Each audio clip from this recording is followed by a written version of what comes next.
Louvado, irmãos. Amém. Vamos ler a palavra que o Senhor trouxe adiante no livro de Gênesis. Gênesis, capítulo 2, primeiro livro da Bíblia.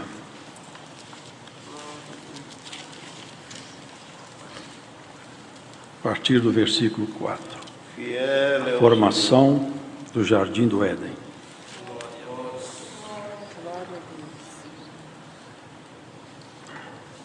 Estas são as origens dos céus e da terra, quando foram criados, no dia em que o Senhor Deus fez a terra e os céus, e toda a planta do campo que ainda não estava na terra, e toda a erva do campo que ainda não brotava, porque ainda o Senhor Deus não tinha feito chover sobre a terra, e não havia homem para lavrar a terra. Um vapor, porém, subia da terra e regava toda a face da terra. E formou o Senhor Deus o homem do pó da terra, e soprou em seus narizes o fôlego da vida. E o homem foi feito alma vivente.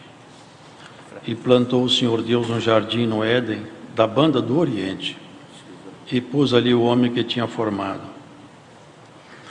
E o Senhor Deus fez brotar da terra toda a árvore agradável à vista, e boa para a comida, e a árvore da vida no meio do jardim, e a árvore da ciência do bem e do mal. E saía do rio do Éden para regar o jardim, e dali se dividia e se tornava em 4 braços. O nome do primeiro é Pissom. Este é o que rodeia toda a terra de Avilá, onde há ouro. E o ouro desta terra é bom. Ali há o bidélio e a pedra sardônica. E o nome do segundo rio é Gion. Este é o que rodeia toda a terra de Cussi. E o nome do terceiro rio é Tigre. Este é o que vai para a banda do oriente da Síria. E o quarto rio é o Eufrates. E tomou o Senhor Deus o homem e o pôs no jardim do Éden, para o lavrar e o guardar. E ordenou o Senhor Deus ao homem, dizendo: de toda a árvore do jardim comerás livremente, mas da árvore da ciência do bem e do mal, dela não comerás, porque no dia em que dela comeres, certamente morrerás. E disse o Senhor Deus: não é bom que o homem esteja só. Far-lhe-ei uma adjutora que esteja como diante dele. E havendo, pois, o Senhor Deus formado da terra todo animal do campo e toda a ave dos céus, os trouxe a Adão para este ver como lhes chamaria. E tudo que Adão chamou a toda a alma vivente, isso foi o seu nome. E Adão pôs os nomes a todo o gado e as aves do céu e a todo animal do campo. Mas para o homem não se achava adjutora que estivesse como diante dele. Então o Senhor Deus fez cair um sono pesado sobre Adão, e este adormeceu, e tomou uma das suas costelas e cerrou a carne em seu lugar. E da costela que o Senhor Deus tomou do homem, formou uma mulher, e trouxe a Adão. E disse a Adão: esta é agora osso dos meus ossos e carne da minha carne. Esta será chamada varoa, porquanto do varão foi tomada. Portanto, deixará o varão o seu pai e a sua mãe, e apegar-se à sua mulher, e serão ambos uma carne. E ambos estavam nus, o homem e a sua mulher, e não se envergonhavam. Amém. Amém. Nós vemos aqui o relato, irmãos, de uma criação que não é natural, uma criação sobrenatural. Os irmãos vejam que Deus criou o cosmos. São bilhões de galáxias, cada galáxia com bilhões de estrelas e planetas. E aqui fala assim: e Deus criou os luminares do céu. Fala tão resumidamente nessa criação, tão magnânima. Hoje nem a ciência avançada como está, eles não conseguem mapear o universo. Os físicos estelares não conseguem mapear esse universo muito vasto. E aqui fala assim, Deus criou os luminares, mas quando se trata do homem, Deus faz uma pausa e começa uma descrição detalhada. Porque o homem é a criação do coração de Deus. O homem é a criação que Deus colocou nela toda a sua atenção. E há uma razão para isso. E também uma coisa nos chama atenção. Deus formou Adão do pó da terra. Ele modelou Adão a partir da argila, do pó com água e mineral, e fez um corpo. Então o corpo de Adão, ele não tinha excelência na origem. Não tinha. O corpo dele foi tomado do próprio pó da terra. Não era uma origem nobre. Contudo, havia alguma coisa em Adão diferente, porque Deus também fez assim com os animais, eles foram modelados do mesmo pó. A modelagem de Adão e dos animais não é muito diferente. São todos tirados do pó. O que sucede com Adão é que ele não é só um corpo. Ele não tem a vida nele somente como tem os animais. Alguma coisa nele é muito diferente. E o que é diferente é isso. É que dentro de Adão, Deus colocou um espírito, que é a nossa essência, semelhante a ele mesmo. E diz assim que ele era imagem e semelhança de Deus. Os irmãos, vejam que aqui o Senhor falava assim: façamos o homem. Na feitura do homem, os anjos não participaram. Quando ele diz façamos, ele está se reportando à Trindade, porque a Trindade é uma revelação progressiva na Bíblia. E aqui ele faz a primeira referência dela. Então Adão, ele tinha sua natureza humana, transformada naturalmente, porque é o pó levantado pelo assopro de Deus. Ele tinha uma estrutura de biologia como nós temos aí hoje, mas dentro dele estava o segredo da criação, a inteligência. Que nenhum animal é dotado de inteligência. O animal tem sentimentos, mas o plano de sentimentos do animal, ele tem um limite, ele para. O homem tem sentimentos que extrapolam completamente a medida de um animal. Nós somos capazes de sentir um arrependimento porque a nossa consciência foi ferida. Nós temos uma compreensão da morte.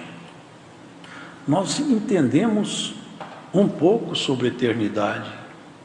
Nós sabemos e entendemos pela fé que existe um Deus todo-poderoso.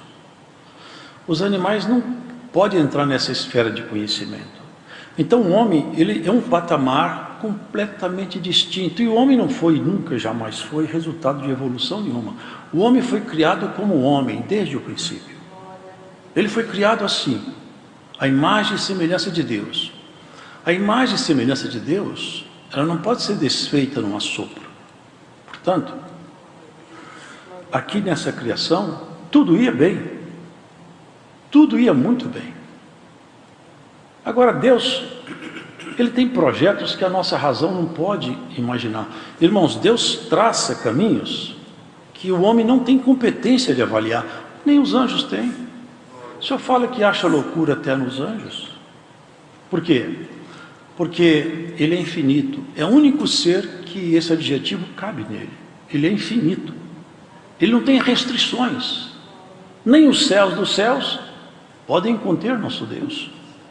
Portanto, tudo que se comparar com Deus, Ele vai mostrar sua inferioridade. Mas seria perfeito se obedecesse o propósito da criação. Qual que era o propósito de Adão? Ser feliz num lugar onde a felicidade estava ambientada, porque era o Éden, um lugar de paz. Não havia risco. Se os irmãos lerem com atenção a Bíblia, vocês vão perceber que não havia animal peçonhento nem predadores. Os animais criados, as bestas feras criadas, elas se alimentavam da erva do campo. Não havia animais peçonhentos, não haviam predadores. Tudo ia muito bem. Havia um senão. Você viva feliz. Agora tem um detalhe. Aqui nesse jardim tem uma árvore da ciência do bem e do mal. E ela produz frutos. Se você comer do fruto dessa árvore, você vai morrer. Todavia, tudo demais aqui é livre. Foi um único ponto proibitivo. Aqui a gente vai vendo, irmãos, Adão estava só. Tinha muita coisa, mas faltava uma companheira. E aqui vem as primeiras colocações que Deus, numa linguagem secreta, vai fazendo. Ele fez Adão adormecer. E no sono de Adão, Deus fez uma incisão, rasgou seu lado, seu costado, e da costela de Adão, não mais do pó, não mais do chão. Deus não modelou Eva a partir do pó, modelou Eva a partir de Adão. E a partir de Adão ele criou Eva. Falou, essa aqui é sua companheira. Glória a Deus. É como um pai que apresentasse uma noiva, levasse a noiva, essa aqui é sua companheira. Ela vai te ajudar. E você tome conta dela. Vocês sejam felizes, vocês vão se completar. Porque o propósito de Deus no matrimônio é que ambos se completem. Na compreensão mútua, no amor, no respeito, na paciência, na tolerância. Isso que faz uma família. Uma família ela é feita de valores. Quem não tem valores, ele não pode constituir uma família. Porque o que mantém agregado a família é o amor. Eu penso até que Deus fez isso. Para ensinar a gente a amar, Deus nos deu filhos. Porque o amor que a gente tem pelos filhos é um pouco de divino. E isso nos ensina o segredo do amor. E a família é um segredo de amor, irmãos. Os irmãos, vejam que é tudo muito bem, mas nós temos que perceber as figuras de linguagem para a gente entender um pouco lá na frente. Aqui fala que uma serpente, ela estava lá no jardim também. Mas os irmãos percebem que Deus não alertou Eva sobre serpente? Alertou Eva sobre a árvore da ciência do bem e do mal? Deus não poderia deixar de alertar Eva. Se tivesse uma serpente perigosa, ele teria que tê-la alertado. Mas ele alertou para o fruto da árvore. Porque essa serpente é uma figura de linguagem. E Apocalipse torna isso visível. Em 20 de Apocalipse diz assim: o diabo, o dragão, a antiga serpente, que é o diabo e Satanás. Serpente aqui não é que o inimigo possuiu uma serpente, como uma mediunidade. Não. Era ele mesmo, o querubim caído, que ele tinha uma filosofia, uma proposta de independência. E a proposta dele vinha figurativamente chamada de árvore de ciência de bem e de mal. Ele propunha uma independência de Deus. E nós temos que buscar dependência de Deus. Paulo era intérprete da lei. Um homem estudado, religioso, bem qualificado, como naquela época eram os homens como ele, instruído em toda a lei mosaica. Seria hoje um teólogo, um advogado. Ele tinha todo o aparato de formação, mas ele ficou independente também. Foi necessário o Senhor cercar ele na estrada de Damasco, ele caiu no chão, sem visão, seus cavalos assustados, toda a sua estrutura de poder abalada, para ele perceber que a independência dele tornou ele um homem equivocado na sua fé. Depois ele confessa isso. Eu até consenti na morte de Estevão, porque eu fiquei muito independente. E bem-aventurados são aqueles que se fazem completamente dependentes de Deus, irmão. A astúcia da serpente é uma linguagem. Falou, você agora fica dependendo de Deus para tudo. Deus não está sendo fiel com você, não. Ele está escondendo alguma coisa de você. Eu tenho mais coisa para te oferecer do que Deus. Eu posso te ensinar a conhecer o bem e o mal. Você vai ser igual a Ele. Vocês percebem onde ele envenenou? Quis colocar nela soberba. A soberba é um dos maiores malefícios que pode um ser humano ter. Infiltrou nela um veneno injetado com dose homeopática. Gradativamente, ela foi sendo seduzida por aquele diálogo. Ele pareceu o fruto formoso. Então, aquele diálogo foi de tal maneira que chegou um ponto que ela falou: não, mas é isso mesmo. Você não vai morrer. Mas você vai conhecer o bem e o mal. Ele misturou a verdade com a mentira. Ele faz isso até hoje. Ele mistura a verdade com mentira.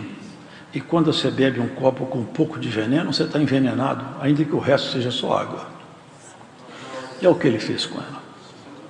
E ali aconteceu um desastre. Porque o Éden era um lugar que a bênção de Deus habitava de forma permanente ali. Estava no Oriente. Mas se vocês visitarem hoje o lugar onde o Éden estava, vocês vão perceber que a bênção não está num lugar geográfico. Está na proposição divina. Aquele lugar hoje só tem ali deserto e guerra. É a região do Iraque ali. Porque a bênção, o paraíso, não é o chão geográfico. É a bênção de Deus repousando naquele lugar. E olha que segredo. Sai daqui, você vai embora. E eu vou colocar uma espada flamejante em volta desse jardim, que você não acha o caminho dele mais. Mas o Éden está lá, eu sei onde está. A região do Tigre, Eufrates, está ali.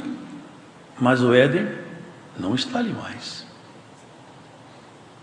E aqui o Senhor fez valer a sua autoridade, porque Deus é amor, mas Deus também é justiça. Uma das filosofias que corre o mundo é que Deus não vai colocar ninguém no inferno porque Ele é amor. Isso é uma falácia. Deus não vai colocar mesmo. Quem se coloca no inferno são as pessoas pelas suas ações. Agora, Deus é amor, misericórdia, mas Ele é justiça também. Junto da essência de Deus existe amor e ira. A ira de Deus se levanta para promover justiça, não para desafogar mágoa como a nossa. E no dia que a ira de Deus se levanta, infeliz de quem estiver debaixo dela. Os irmãos podem saber, o tempo da ira de Deus se aproxima rapidamente. E ai de quem estiver debaixo da ira do Altíssimo. Porque aquele dia vai ser o pior dia de toda a história da humanidade. O dia que o homem for visitado pela ira de Deus e a misericórdia não estiver lá junto. Porque hoje a misericórdia está aqui.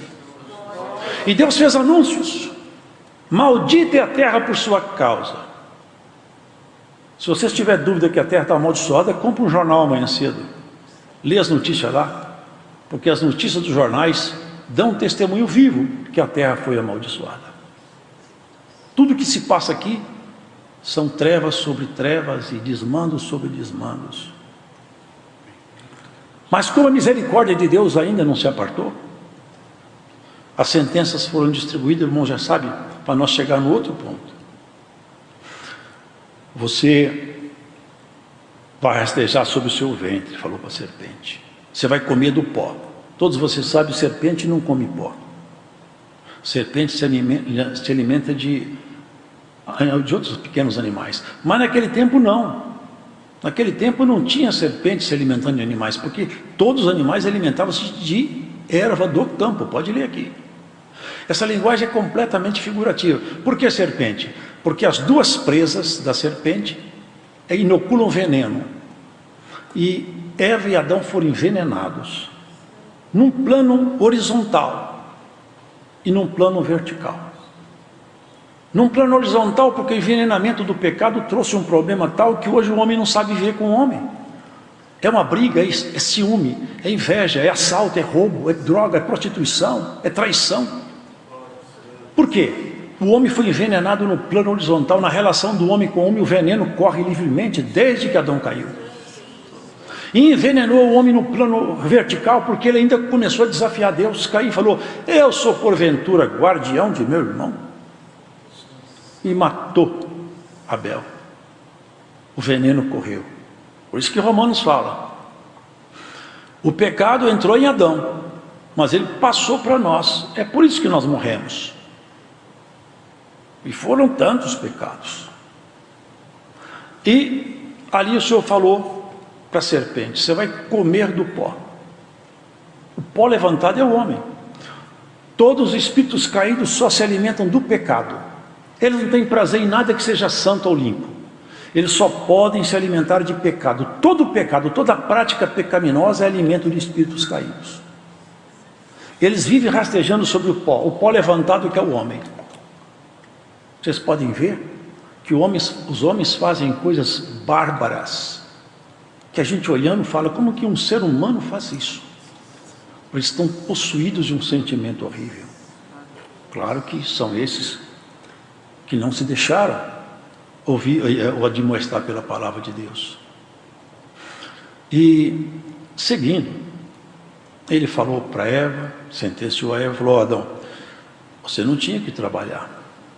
Aqui era tudo paz. Agora você vai ganhar seu pão com o suor do seu próprio rosto. E tem uma coisa, a terra vai ser hostil para você. Aqui vai crescer mais erva daninha do que fruta, hein? E a coisa ficou assim.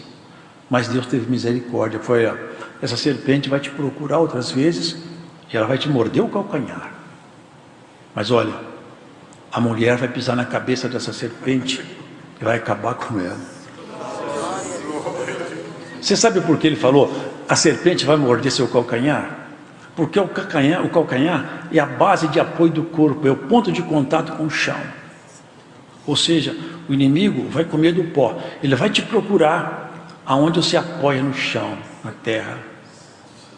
O homem, quando ele se apoia aqui embaixo, ele é facilmente ferido pela serpente. Arrogância, vaidade, ciúme, inveja, mentira, maledicência. São os apoios que o homem tem com o solo.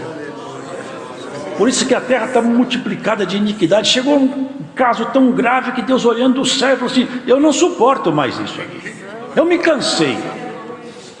E se eu procurar na terra, mas se eu procurar um homem, pelo menos um, que tem um coração mais voltado para mim.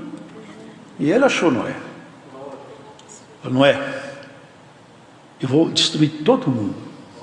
Faça uma aliança com você, constrói uma arca para você e sua família, porque minha ira se levantou e já ela desce. Os irmãos já sabem, Deus matou a humanidade sem misericórdia. Aquele dia a misericórdia cessou por um tempo, ela só morava na casa de Noé. Por quê? Porque o ponto de contato do homem era só com o chão. Por isso que Jesus falou assim: eu não sou daqui, eu não sou daqui. E vocês também não são, porque eu já tirei o veneno da serpente de vocês, já curei vocês, já dei o antídoto. Mas havia uma promessa: essa mulher vai pisar a cabeça da serpente.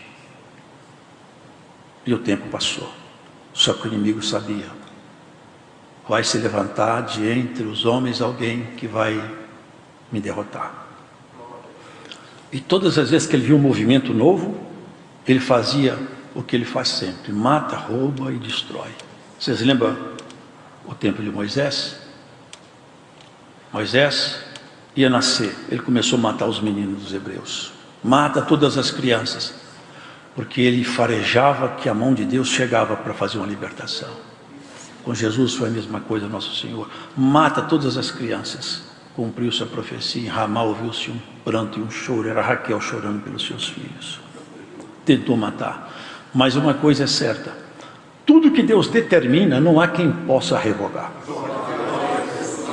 E se Deus determinou alguma coisa na vida sua, ninguém pode revogar. Passa o tempo que passar, Deus vai executar o que Ele projetou com você. Pode guardar isso, irmão, porque quem promete para nós não é um homem, é o Altíssimo. Ele tem autoridade sobre o que ele fala. Um dia, numa tarde, uma moça simples, pobre, na porta da sua casa, na soleira da porta, apresentou-se um varão e falou: salve, agraciada, o Senhor é contigo. E ela pensava, que homem será esse aí? Sabe, eu tenho um anúncio para te fazer, anúncio não é daqui de baixo. Vai acontecer com você uma coisa diferente. Você vai ficar grávida e você vai gerar um varão que vai reger as nações todas com vara de ferro, vai ser uma pedra de apoio para a igreja, mas vai ser uma rocha de tropeço para muita gente. Ela ficou ouvindo, mas porque ela era desposada com José. No judaísmo antigo, que era desposada, é porque não coabitava, não morava com a pessoa. Assim, eu não posso ter filho, porque eu de verdade eu não moro com José ainda. Não, descerá sobre ti o Espírito Santo, e o Altíssimo fará sombra sobre ti. Jesus também teve uma geração sobrenatural num aspecto. Adão não teve infância, não teve pai, não teve mãe. Eva não teve pai, nem mãe, nem infância. Vocês já perceberam isso? Agora cá, com o Senhor Jesus, uma geração que não tinha semente humana. Ele se fez criança. Mas era o próprio Verbo, era o Deus Filho, que veio morar naquele corpo. Era o Senhor. Quando ele nasceu, ali houve um júbilo por aqueles pastores que estavam no campo, porque o Senhor disse: paz na terra e boa vontade para com os homens. O Salvador nasceu numa manjedoura, no meio dos animaizinhos. E ali, irmãos, começa aquela profecia lá atrás, toma forma. A mulher vai pisar na tua cabeça e vai tirar o veneno da sua presa. Jesus, nosso Senhor. Vocês percebem uma coisa, irmãos? Adão, ele teve que dormir para que Eva fosse gerada nele. Mas um homem gerou uma mulher. Não é o caminho biológico. Nosso Senhor Jesus Cristo, enquanto ele andava aqui, ele falava: olha, se eu não for para o Pai, eu não posso enviar para vocês minha promessa.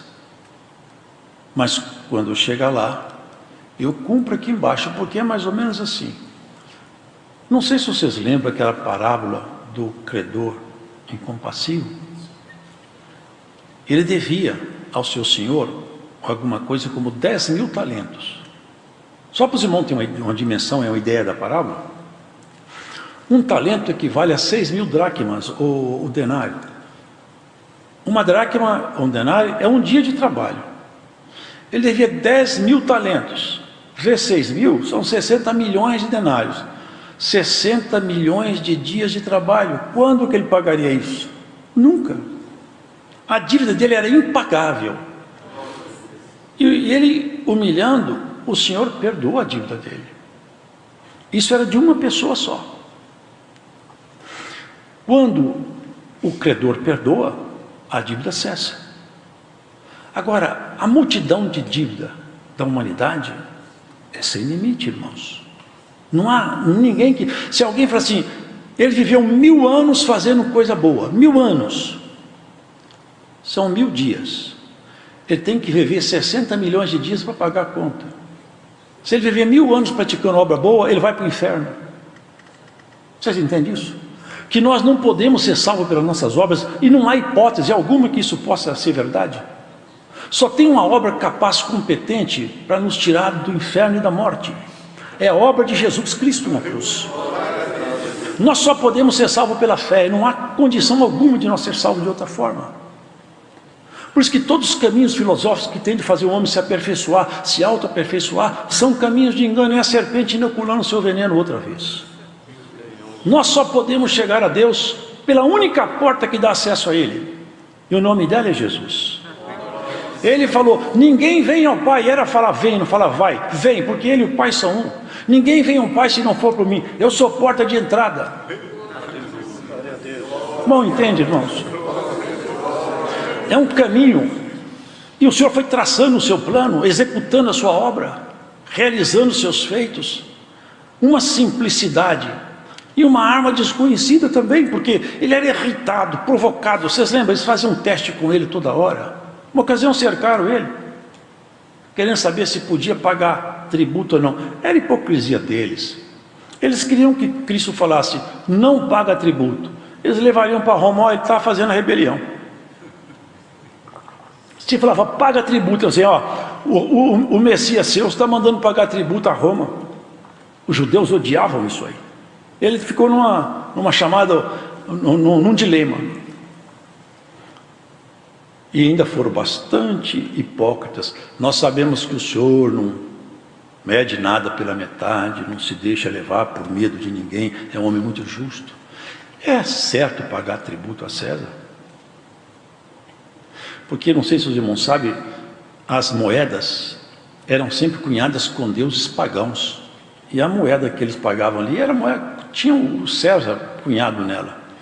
Deixa eu ver uma moeda aí, o que está aí na moeda aí? Ah, César. Então faz o seguinte, dá a César o que é de César, e a Deus o que é de Deus. Meu assunto é mais alto do que os seus. Estou tratando de coisas mais elevadas. O Senhor veio tratar de coisas refinadas, irmão. Salvação não é coisa pequena, não. Se nós tivéssemos uma visão da eternidade, nós nunca mais seríamos as mesmas pessoas mais. Se nós pudéssemos vislumbrar além do horizonte da morte e víssemos um pouco acima, aonde habita um pouco da glória, quando nós voltássemos, nós não seríamos capazes de conversar como nós conversávamos antes. Porque isso aqui não é um mundo real para sempre. Isso está com os dias contados. Pedro falou, os elementos ardendo se desfarão. Há uma condenação premeditada, marcada. Deus vai destruir o cosmo. Não é a terra, não. Deus vai destruir o cosmo, o universo profundo. Isso tudo vai ser desfeito, porque essa glória não é glória. A glória de Deus está acima desses céus que nós enxergamos. É tão maravilhoso, que foi necessário Deus Filho, Jesus, o Filho de Deus, se fazer homem. Paulo falou, Deus estava no mundo, reconciliando o mundo consigo mesmo. Por causa de quê? Porque a imagem e semelhança dele, ele colocou em nós aquilo que é mais precioso. A imagem e semelhança dele está dentro de nós. Se nós fizéssemos um teste genético aí, você ia falar, sua paternidade é lá de cima. Nós temos uma vocação para o alto, e nós não podemos perder essa vocação. Jesus Cristo, ele veio resgatar, pagar. Ele falou, quanto que é a dívida? É impagável.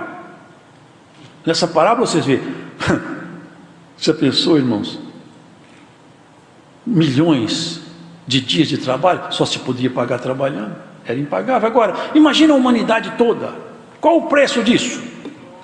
Não tem nenhum querubim no céu que tinha competência para arcar esse custo. Nem toda a corte celestial pagava, e nem também tinha coragem de fazer isso, se fazer homem, enfrentar o inimigo no seu próprio território, se esvaziar da glória, enfrentar ele sem nenhuma condição, como homem. Só teve um que fez isso, foi o Senhor. Eu desço lá e resgato as ovelhas, me faço homem, me misturo com semente humana, mas eu busco as ovelhas perdidas, eu trago elas. É uma obra maravilhosa demais, muito grande, irmãos.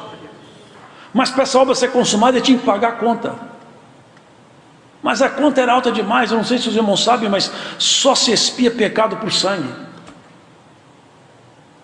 Vocês lembram que havia a expiação por sangue?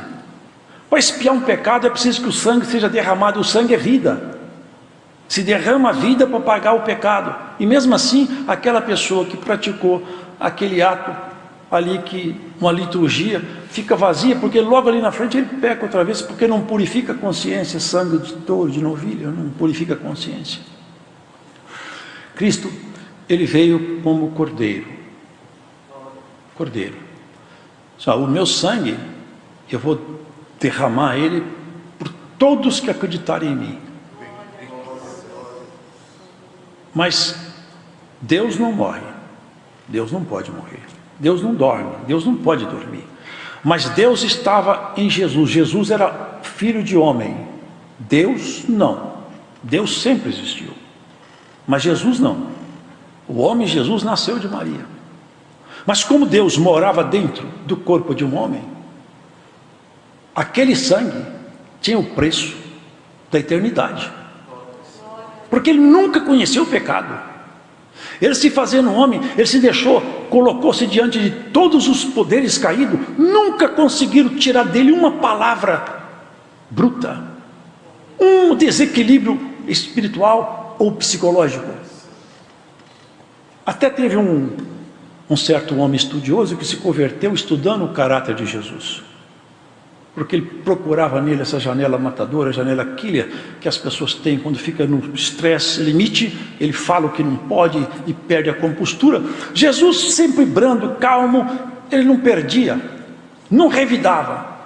A arma dele era desconhecida, uma arma chamada amor, compaixão e misericórdia. Por isso o sangue dele tinha um preço da eternidade. Por isso que o sangue dele tem capacidade de nos lavar. É tanto que quando ele estava na cruz, vocês podem prestar atenção, ali na cruz, em sacrifício, quando ele morreu ali, o véu do templo rasgou-se de alto a baixo, porque aquele véu simbolizava o seguinte: o homem não pode chegar até mim. Deus falava, o homem não pode chegar até mim, o pecado é uma barreira que eu não aceito que o homem se aproxime de mim. Essa conta tem que ser paga. Jesus falou, essa conta é minha, eu vou pagar. Eu vou pagar a conta. Não que o pecado entrou nele, porque jamais entrou. O pecado lhe foi imputado na cruz. Ele foi soterrado pelo pecado seu e meu, nosso. Ele sofreu na cruz o preço do pecado humano, mas ele não recebeu o pecado como parte dele. Imaculado, santo e puro. Agora, olha os irmãos, ele morreu, porque também os soldados saíram procurando aqueles crucificados para quebrar-lhes as pernas, porque o sábado já era o dia importante para o judeu. Eles tinham que matar aqueles homens para que eles não sobrevivessem até o sábado. E quebrou a perna de um e de outro, mas quando foi quebrar a perna de Jesus Cristo, ele já tinha morrido, porque está escrito assim: nenhum de seus ossos será quebrado. E ele morreu. Um soldado rasgou o lado dele com uma lança e jorrou sangue e água. Os irmãos, eu nunca vi, se tem, eu não sou médico, mas eu nunca vi falar que uma pessoa rasgada por uma lança sai água. Eu vejo falar que sai sangue, porque exatamente são os elementos que saem de uma mulher no parto. A bolsa de água rompe, então sai água e o sangue do parto. Aquele dia na cruz aconteceu uma coisa maravilhosa. É que aquele Adão lá atrás, quando ele dormiu, Deus fez uma Eva nascer da ferida do seu costado. Esse Adão de cá, ele morreu, e no sono da morte Deus fez nascer uma outra Eva, a igreja. Aquele dia ele gerou um povo. Nós somos gerados na morte dele. Por isso que nós batizamos na morte de Jesus. A simbologia do batismo é isso. Quando eu creio em Jesus Cristo, meus pecados são perdoados, eu vou até as águas, sepulto perante a igreja aqueles pecados e o velho homem. É uma simbologia. Eu falo assim, como Jesus me perdoou e ele morreu por mim, eu morro por ele aqui nessa simbologia do batismo. E quando eu saio das águas, eu sou uma nova criatura.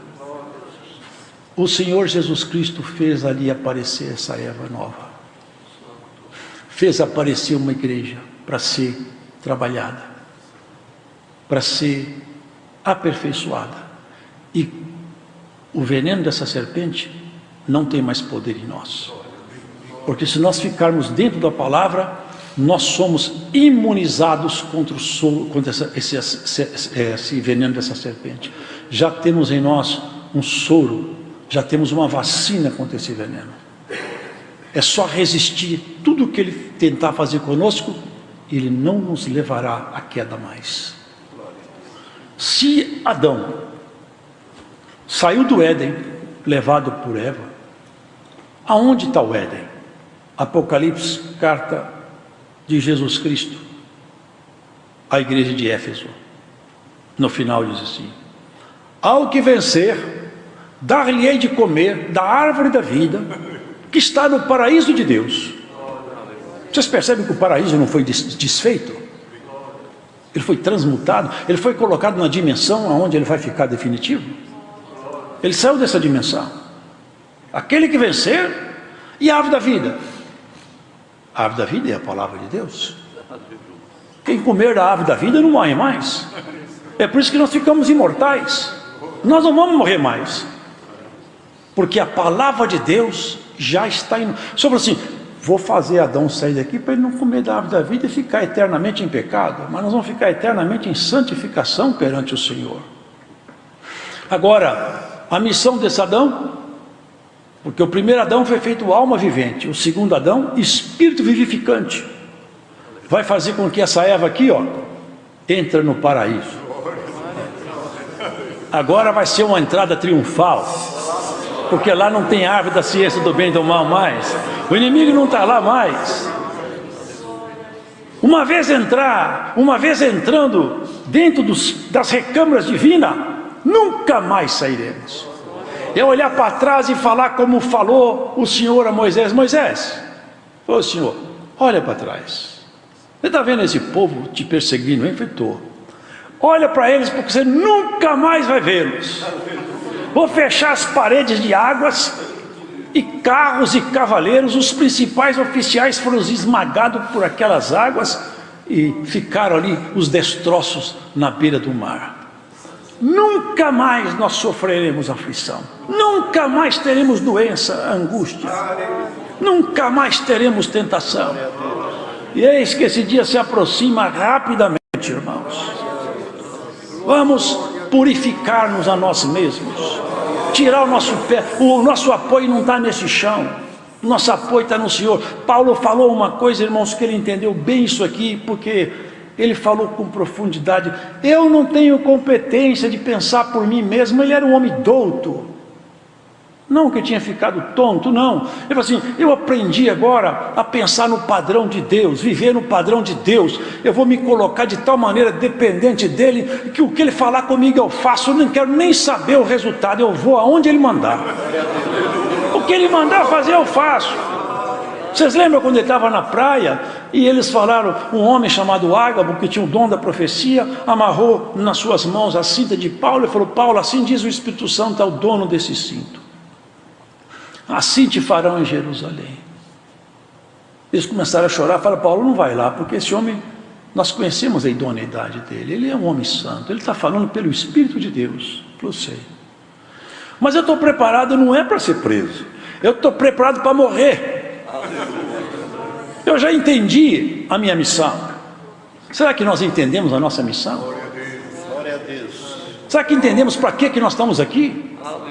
Nós precisamos de ir para casa. O Senhor Jesus falou: aonde está a sua casa? O Senhor falou assim: eu vou para a casa do Pai. E olha, tem lugar lá para você. Tem lugar lá. Vamos morar na casa do Pai. É para lá que nós vamos. Se nós pensarmos com profundidade nisso, não seremos de forma nenhuma enganados com negócios dessa vida. O homem, quando se apoia em si mesmo, quando ele se acha com razão, quando a opinião dele é importante demais, quando a mulher consegue pensar que ela é mais importante do que às vezes uma obediência, que ela pode refutar um conselho, como Eva refutou. Na verdade eu acho que Deus exagerou nessa dose, para que tudo isso? Se eu tinha falado com ela só isso, é tudo que eu te proíbo, é só isso, o resto você está franqueado. Irmãos, é muito pouco, essa vida nossa corre tão ligeiro. Eu olho para o espelho e vejo como o tempo passou tão rápido. É tudo muito depressa, irmãos. Quem foi chamado para a milícia da vida eterna, não se embaraça com o negócio dessa vida. Tem alguém preocupado em levar você para a casa do Pai. Tem alguém te procurando constantemente. Você não percebe que às vezes vem um conselho, uma palavra, até um hino cantado, às vezes é o Senhor batendo no seu ombro. Ei, presta atenção aqui, eu estou falando com você nessa letra. Às vezes você escuta um testemunho, alguém conta, puxa, aquilo ali mexeu comigo, é Deus falando. Ei, presta atenção, sou eu, estou falando com você, presta atenção aqui. Hoje o Senhor fala, presta atenção aqui, eu estou falando com você. Você precisa ir para casa. Aqui não é seu lugar, você não é daqui. Você não percebe que você não é daqui? Aqui as coisas não dão certo muito para você, não. Você nunca se esse mundo e você não dá muito certo, não. Você pode ver, quem é de Deus, ele vive aqui, mas sempre nele alguma coisa não é aqui, não é aqui, falta alguma coisa. O que falta em você, Cristo completará. Deus seja louvado. Amém.